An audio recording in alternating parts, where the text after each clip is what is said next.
There was a vast hermitage of Gautam Buddha in a small village where a renowned Buddhist teacher resided. Among his many disciples, there was one who spoke incessantly. He had a habit of talking all the time, moving from one place to another, collecting stories and sharing them with others. Whenever he went out to collect donations, he would bring back tales from every household and eagerly narrate them to his fellow monks. However, he was also fond of gossip and backbiting. He would speak ill of one disciple to another, exaggerate stories, and try to position himself as superior in front of others. He would frequently praise himself, boasting about his intelligence and wisdom, making sure the guru and other disciples saw him as the most knowledgeable and distinguished. He held a firm belief that he was better than the rest. "I am from a wealthy family," he often said. "If I wanted, I could have lived a life of luxury and comfort, full of facilities. But I chose to leave everything behind, to embark on a journey of truth and self-discovery. My sacrifice is far greater than any of yours." One day, the guru gathered all the disciples of the ashram and said, "Each of you must take a resolution for the next 1 month. This will strengthen your determination, build inner power, and help you grow. You may choose any resolution according to your ability, but remember, if any of you fail to keep it, you will have to return to your old routine." All the disciples accepted this challenge and carefully chose their resolutions, some big, some small, each according to their own strength and discipline. They then shared their commitments with the guru and went on their way. However, the talkative disciple wanted to stand out. He walked directly to the guru's cottage and declared, "Gurudev, I do not want to take a small resolution. I want something grand and challenging, something that matches my greatness. Please tell me what resolution I should take." The guru smiled and asked, "Are you sure? Will you be able to follow through with the resolution I give you? Do you think you can complete it?" The disciple responded proudly, "Of course, Gurudev. Whatever resolution you give me, I will definitely fulfill it." The guru nodded and said, "Very well. For the next 1 month, you must remain completely silent. You will not utter a single word." The disciple was surprised. "Gurudev, is this a resolution? This is too easy. I was expecting something greater, more difficult. Give me a bigger challenge, something worthy of my capabilities." The guru simply replied, "First fulfill this one, then we shall see." Determined to prove himself, the disciple immediately obeyed. He left the guru's hut and embraced his vow of silence. At first he found it easy. The first day passed effortlessly, but by the second day a burden began to grow inside him. By the third day he felt an unbearable heaviness. By the fourth day he started feeling uneasy.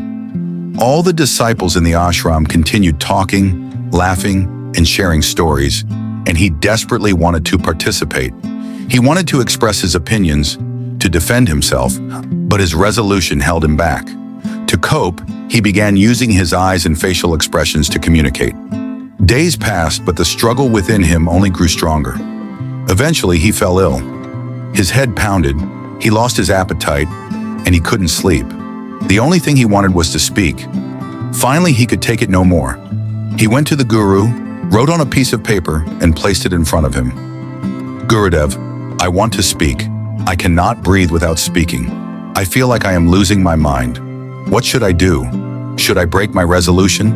The guru smiled and read his message. Then he said, "Resolutions are meant to be broken, but those who fulfill them strengthen their inner power, and those who build inner strength move further along the path of self-awareness and awakening. Taking the resolution was in your hands. Breaking it is also in your hands. Many of your brothers have already failed and returned to their old habits. If you cannot do it, you may break your vow and return to your former ways. But remember this, if you cannot handle this small resolution, how will you ever control your life?" These words pierced the disciple's heart. Without a word, he left. He locked himself in his hut, avoiding all distractions.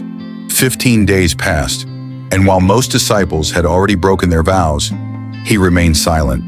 The entire ashram was shocked. How did a man who spoke endlessly become so quiet?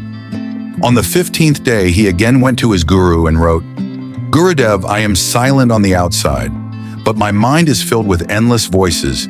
I keep talking inside myself. The more silent I am externally, the noisier I become internally. Is my resolution still valid?" The guru nodded. Yes, your resolution continues. But as long as the outside world keeps feeding your inner voices, your mind will never be silent. If you truly want to quiet your mind, you must go somewhere far away from distractions. The disciple bowed to his guru and left for the forest. Days turned into weeks. The 1-month period ended, yet he did not return. The ashram began to worry. Had a wild animal attacked him? The guru, however, remained calm. One day after 3 months, the disciple returned. But he was no longer the same man. His face radiated peace. His eyes carried an unusual calmness. The disciples gathered around him, eager to hear what had changed. Unlike before, he spoke gently, mindfully, and with wisdom. He approached the guru, bowed at his feet, and asked, "Gurudev, am I still silent?" The guru smiled and replied, "Yes, you are now truly silent." Many of the disciples' brothers had already broken their resolutions and returned to their old routines. The guru looked at him and said, "If you are not able to complete this, you too may break your resolve and go back to your old ways. But remember, if you cannot handle such a small commitment today, how will you ever handle the greater challenges in life? The choice is entirely in your hands." These words pierced the disciple's heart. He lowered his head, unable to respond, and silently walked away. Without saying a word, he went straight to his hut, shut the door, and refused to step out unless absolutely necessary. He only emerged briefly for essential tasks, but spent most of his time alone inside. 15 days passed, and by now, almost all the disciples had failed their resolutions. Yet this disciple remained steadfast. Since the moment he had made his vow of silence, he had not uttered a single word. The entire ashram was astonished. How had a man once known for his constant chatter suddenly become so silent? On the 15th day, he approached his guru, bowed respectfully, and wrote a message on a small piece of paper. "Gurudev, I have been silent from the outside, but my mind is filled with endless voices. There is so much whining, so much complaining. I keep talking, inside. My thoughts are restless, and my mind constantly asks questions. The more silent I am externally, the louder my mind becomes internally. Is my resolution still valid?" The guru read his words carefully and nodded. "Yes, your resolution still continues. But as long as you keep hearing the voices of the world, your mind will not be quiet. Your habit of speaking still controls you. Even though you remain silent outwardly, you are still talking inside. If you truly wish for peace, you must distance yourself from these voices." Hearing this, the disciple bowed deeply, left the guru's presence, and walked away from the ashram. The next morning, he gathered his few belongings and set out toward the forest, hoping to find true silence away from the noise of the world. Days turned into weeks. The disciple had not returned. The time for his resolution had long been completed, yet there was no news of him. The other disciples grew worried. "What if a wild animal has taken him?" they whispered. The guru, however, remained calm. One day, another disciple came forward and asked, "Gurudev, what do you think happened to our talkative brother? Could he have been killed by a wild animal?" The guru smiled softly. "Perhaps," he said, "or maybe he found what he was seeking." Curious, the disciple asked, "Gurudev, is talking too much truly so dangerous?" The guru nodded. "One of the greatest miseries of a human being is that he can never remain silent. He is always speaking, always expressing opinions, always trying to make his point heard. More than half of life's troubles arise from our inability to be silent. Most family conflicts, most friendship betrayals, and most arguments all stem from our meaningless talking. No one truly wants to be silent. Instead, we are desperate to make others listen to us.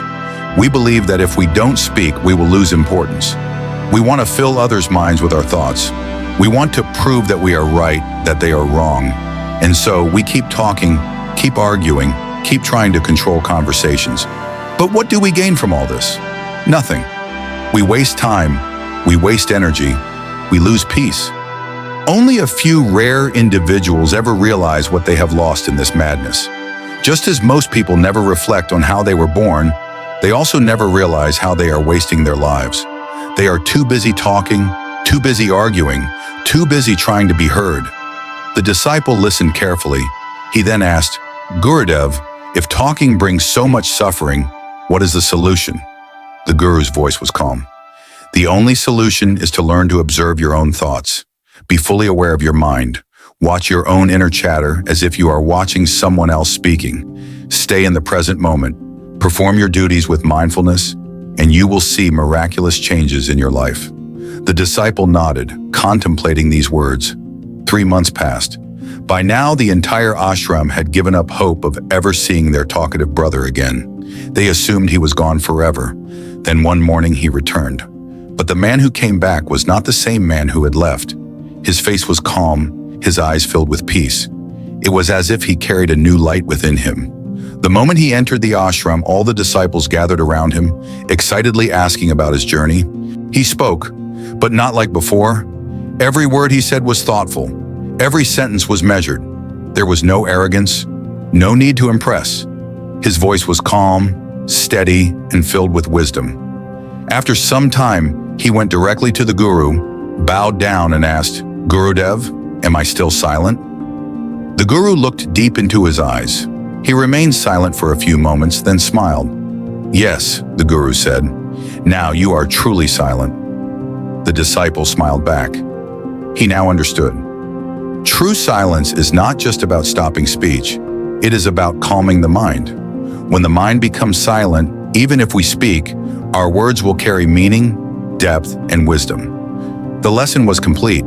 With full awareness comes miraculous changes in life. After receiving the guru's wisdom, the disciple bowed deeply, expressing gratitude, and walked away in silence. 3 months passed. There was still no sign of him. No one had heard anything, no news, no message, nothing. The other disciples had slowly begun to lose hope. Many believed that he might have disappeared forever, perhaps taken by the wild animals that roamed the deep forest. But one day, when no one expected it, he returned. The moment he stepped into the ashram, everyone froze in shock. His presence felt different. The talkative, restless disciple who had left was no longer the same man.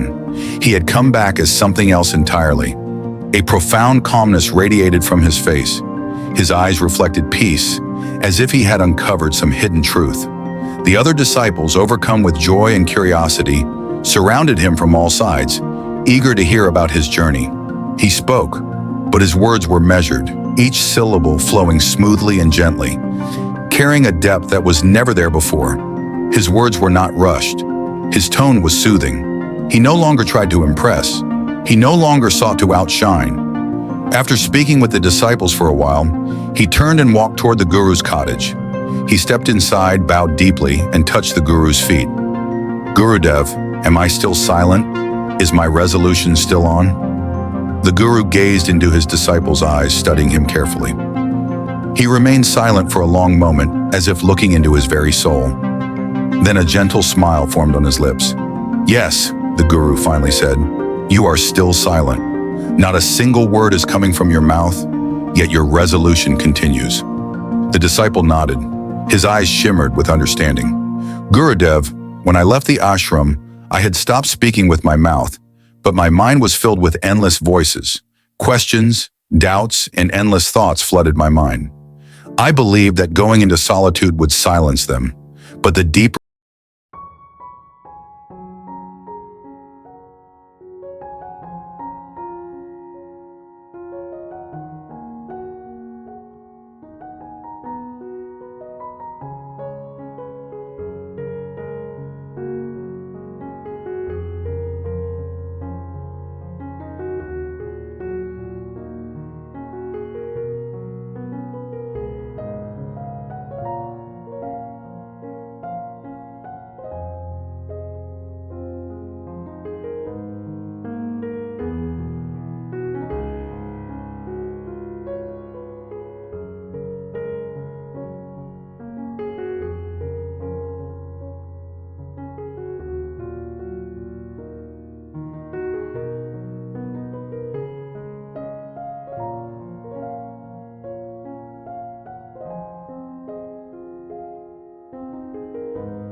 his voice steady but filled with emotion.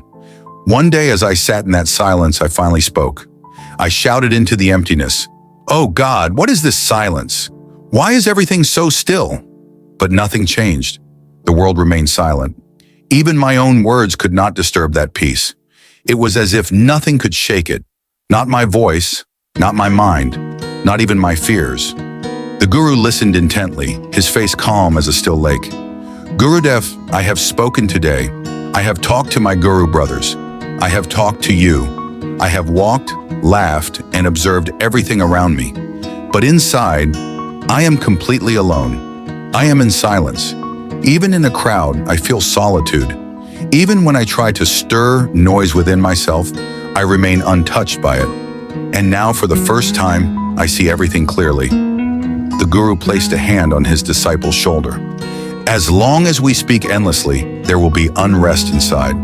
But the day we turn inward, everything changes. Then, even if we do speak, our words will come from a place of clarity and peace." The disciple lowered his head, reflecting on these words. The Guru continued, "Most of the evil in the world comes from careless speaking. People do not want to be silent. They talk more than they listen. They argue more than they understand. They interrupt before they reflect. This is why families break apart, why friendships end, why conflicts arise. It all comes from a simple truth. People cannot keep their mouths shut. They feel the need to prove themselves. They feel the need to be right. And in doing so, they waste their energy in meaningless words." The disciple nodded in agreement. He had learned this lesson the hard way. The Guru smiled one last time. "True wisdom does not come from talking. It comes from listening. Listening to the world, listening to the silence, and most importantly, listening to yourself." The lesson was complete. We do not want to be silent. We talk far more than necessary. Instead of truly listening to the person in front of us, we are more eager to stop them from speaking, to make them understand who we are, what we can do, and why we are right. And so we waste all our energy in vain conversation.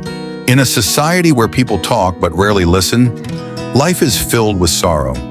Everyone is busy telling their own stories, expressing their opinions, proving their worth, yet no one truly listens. They do not seek to understand each other. They do not value silence because to them, silence feels like weakness. But the truth is different. The real reason behind most conflicts in the world is our words. Arguments, misunderstandings, and even wars. They all arise because people speak too much and listen too little. That is why we must learn to speak only when necessary. Unnecessary talking is a waste of energy. And this endless talking never allows us to turn inward. It keeps pulling us outward, forcing us to engage in the chaos of the world. But what is really out there? More distractions, more illusions, more noise. If you want to embark on the journey within, you must first silence your mouth. That is why every Buddha, every enlightened being sought solitude. They withdrew from the constant chatter of the world, not because they despised it, but because they knew that silence is the gateway to true wisdom. In solitude, they remained calm, untouched by the noise of the world. And yet one does not need to run away to experience this peace. A person can remain in the midst of society, surrounded by people, and still live in solitude. But to do this, one must preserve their energy, the energy they have been wasting in meaningless words. Applying the wisdom of silence in modern life, in today's fast-paced world, where constant noise and distractions dominate, silence has become a forgotten art. The Buddha's lesson teaches us that true wisdom and inner peace arise when we speak less and listen more. Before reacting, pause. Before arguing, reflect. Words once spoken cannot be taken back. Learn to observe rather than judge, to listen rather than respond impulsively. Silence allows us to understand others deeply, preserve emotional energy, and avoid unnecessary conflicts. In embracing silence, we cultivate clarity, patience, and strength, leading to a life of greater peace and purpose.